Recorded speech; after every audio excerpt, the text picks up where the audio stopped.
good afternoon. Thank you for calling DCCP Hotel. This is Francine speaking. How may I help you?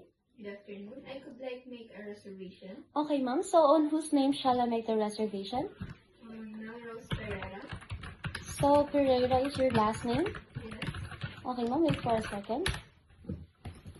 Okay, ma'am. So correct me if I misspelled your name. So your last name is Papa Echo Romeo Echo India Romeo Alpha.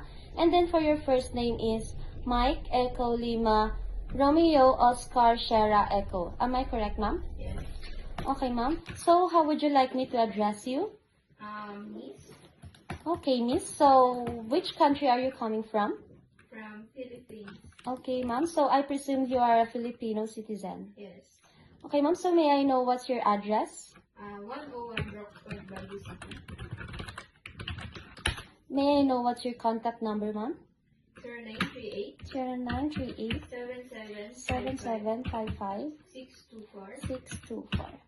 How about your Gmail address, ma'am? Melrose@gmail.com. Okay, ma'am. So may I know what's your birthday, ma'am? December 21, 2004. So you are 21 years old? Yes. Okay, ma'am. So do you have any passport number with you? None. None. How about you are affiliated with any company? No. Okay, ma'am. So may I ask, when are you planning to make your reservation? On August 29. Okay, ma'am. Wait a minute. So may I ask, how many nights would you be staying and for how many packs? 1 night and 1 box only. Okay, ma'am. So let me check first the availability of the room. Wait for a second, ma'am. Okay, ma'am. So based on the information that you have given, may I suggest our deluxe room to you? It features a queen-size bed with a smart TV, hot and cold shower, mini bar, free Wi-Fi and air conditioning, and it costs 1,500 per night. Sure, I will get that. Okay, ma'am. So how would you like your room to be located on? A smoking area or non-smoking area? In the non-smoking area. Okay, ma'am. So may I ask for your check-in time? I'd just like to remind you that our standard check-in time is 2 o'clock p.m. as part of our hotel policy. Checking in earlier than that comes with an additional charges of 100 pesos. However, if you arrive before your check-in time, our lobby is always available for you to sit and relax, and we will notify you as soon as your room is ready. Okay. Okay, ma'am. So, as part of our hotel policy, guests are required to pay 50% deposit to guarantee the room reservation. How would you like to settle your bill, ma'am? Bank transfer. Okay, bank transfer. Okay, ma'am. So, please take note of our email address where you may send your proof of payment for your advance deposit. It is dccphotel@gmail.com. Okay, ma'am. So once we receive your proof of payment, our hotel will be sending you your confirmation form regarding your room reservation. Okay, ma'am. So let me just repeat your reservation. You are making a reservation for Miss Pereira Melrose, and you want us to address you as Miss. You are coming from the Philippines, and you are a Filipino citizen. And your home address is number 101 Brooks Point, Baguio City. And your cell phone number is 0938-775-5624. And your email address is melrose@gmail.com. And your birthday is December 21, 2004, and you are at 21 years old. You are planning to make your reservation on August 29, 2025, and you will be staying here for 2 nights and good for 1 box. Your room type is a deluxe room, and you want your room to be a non-smoking room. Your arrival time would be 2 p.m., and you'll be sending your advance deposit through bank transfer. Okay, ma'am, did I get your information correctly? Yes. Okay, ma'am. So if you have any clarifications or changes regarding your reservations, don't hesitate to call us back and we will be happy to assist you. Once again, thank you for calling DCCP Hotel, and please do bring you with your confirmation form upon checking in for us to easily track your reservation. Thank you and have a nice day. Good day, ma'am. Welcome to Data Center Hotel. My name is Gabby and I will be your bellman for today. So, ma'am, do you have any reservation with us? Yes, I have. Okay, ma'am. I assume you are Miss Mel? Yes. Okay, Miss Mel, may I assist you with your luggage? Of course. Okay, ma'am. So you have one blue luggage in good condition. Is there anything fragile inside, ma'am? So I can put fragile sticker in it. Nang, None, ma'am. Shall we proceed to the front office, ma'am? After you, please. Okay, Miss Mel, how was your trip? it's okay, but it's so far. Miss Mel, is this your first time at our hotel? Yes? Okay, ma'am. I highly recommend you visiting the best places here in Baguio City, which are the Mansion, Camp John Hay, Burnham Park, and many more. So if you need help in transportation, we'll be happy to assist you. Just call me or go to the front office for assistance. Thank you, ma'am. Thank you also.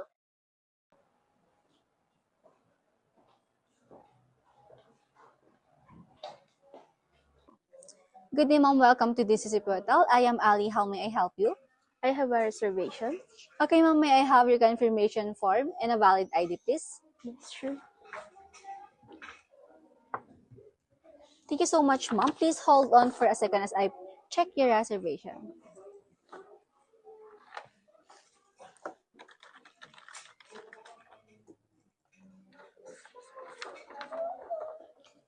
Okay, Miss Mel Pereira, here is your identification card, and I have confirmed that you have a reservation. By the way, ma'am, I would like to inform you our hotel policy. Upon arrival, we need to ask your payment for remaining balance for your room charge, that is 750 pesos. How would you like to settle it, ma'am? Cash. Here is my payment.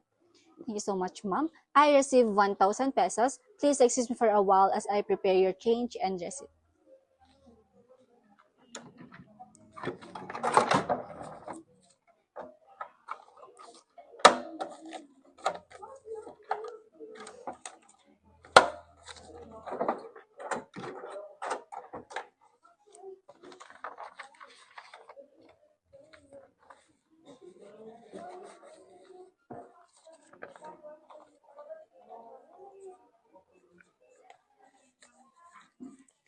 Here is your change, ma'am, and here is your receipt. Kindly please affix your signature here, ma'am. Thank you so much, ma'am. Here is your copy. Excuse me for a while, ma'am, as I prepare your registration form.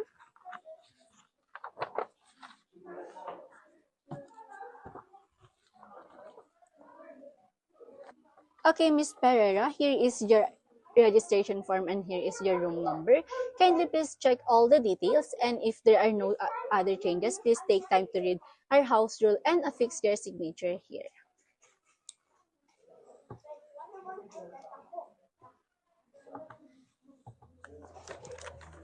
Thank you so much, ma'am. By the way, ma'am, I would like to inform you that once you avail our services and have reached the maximum of 2,000 pesos, the front desk will call you and inform you to have your payment. Other remaining balance will be settled upon checkout as our hotel policy. Is that okay with you, ma'am? Yeah, sure.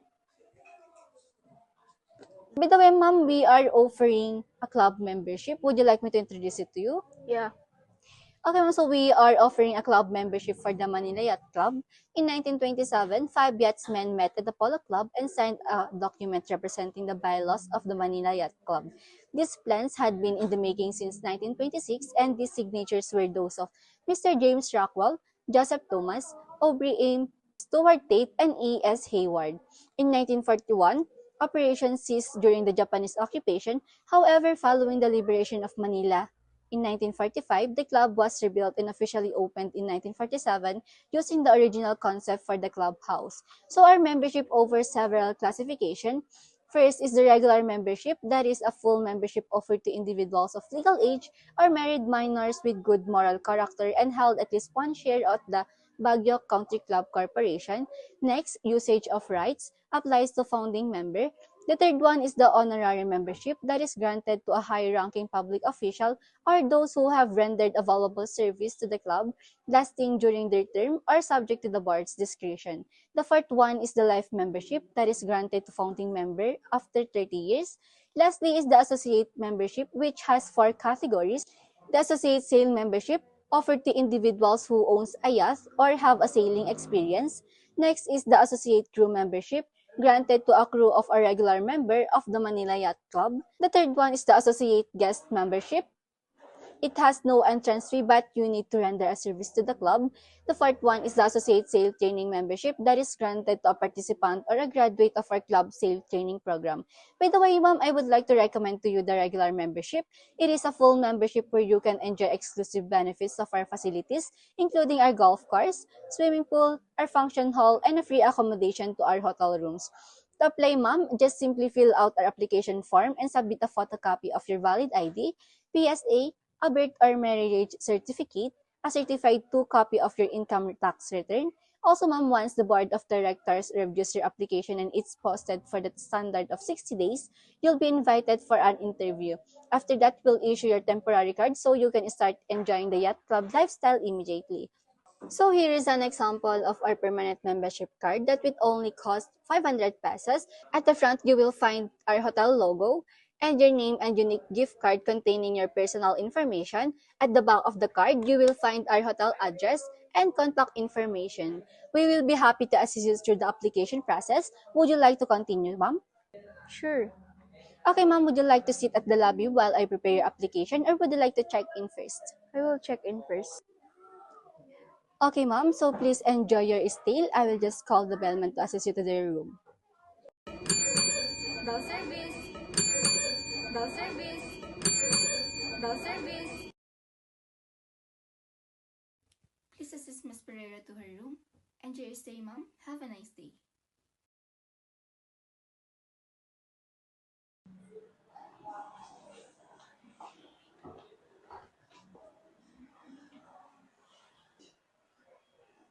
After you, ma'am.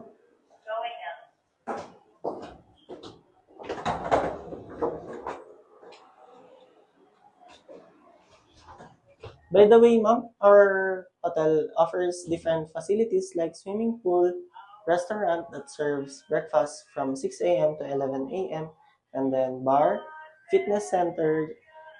If you need any assistance, please don't hesitate to call the front office and we'll be happy to assist you. Thank you, ma'am. Thank you. After you, ma'am.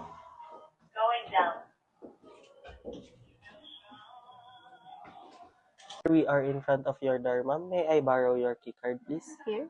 So this is how your key card works, ma'am. You just have to tap on it, and when you hear the beep sound, it's open. So allow me to check the room first, ma'am, before we proceed. Bell service. Bell service. Bell service.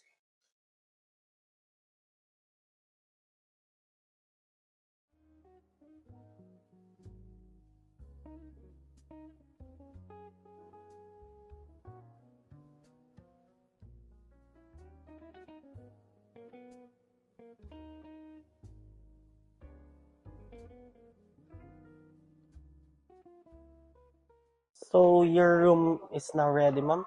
After you, please.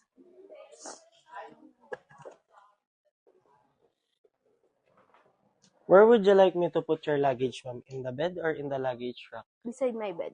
Okay, sure. By the way, ma'am, may I introduce to your room facilities? So you have a queen-size bed, a 32 inches TV, and you can find your remote beside the bed.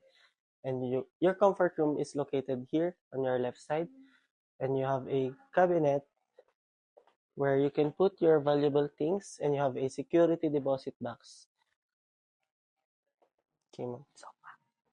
And this way, ma'am, you can find your telephone for local and international calls. For hotel facilities, press 1 for housekeeping, number 2 for F&B, number 3 for laundry. Is there anything else I can do for you, ma'am? None. If none, ma'am, I'll be going now. I hope you enjoy your stay, and thank you. Thank you also.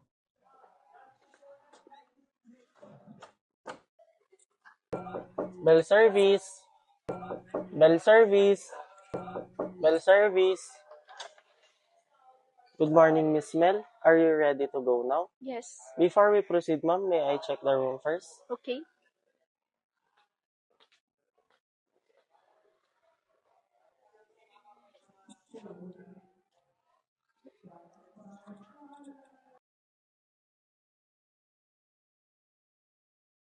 Okay, ma'am, before we proceed, are your things packed now? Yes.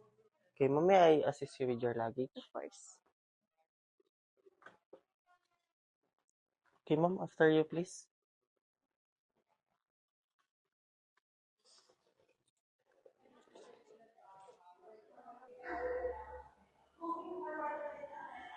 After you, ma'am.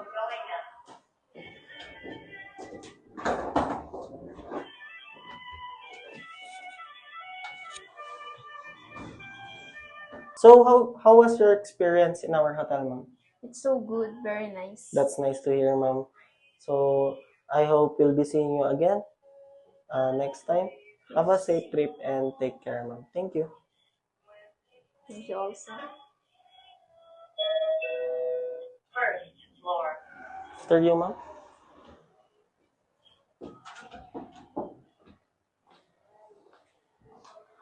Good day, ma'am. I am Kim, your front desk for today. Are you ready for checkout, ma'am? Yes. May I have your green card, please? Here. Thank you, ma'am. Excuse me for a while as I prepare your statement of account. Thank you for waiting, ma'am. Here's your statement of account. So during your stay, availed for the breakfast 100 pesos, and for the lunch 250, and for dinner 300. And for your room charge, it's already been settled. And you have a remaining balance of 750 pesos. How would you like to settle it, ma'am? Cash. Thank you, ma'am. I received 1,000 pesos. I'll just prepare your receipt and change, ma'am. Excuse me.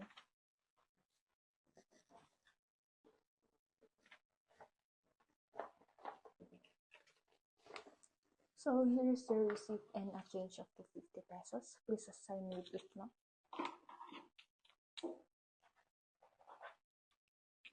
Do you have a private car or cab, ma'am? Please call a cab for me. Okay, ma'am. Excuse me. I will just call our bellman to assist you, ma'am. Okay. Bell service. Bell service. Bell service. Please assist Mel to her cup. After you, ma'am. Okay.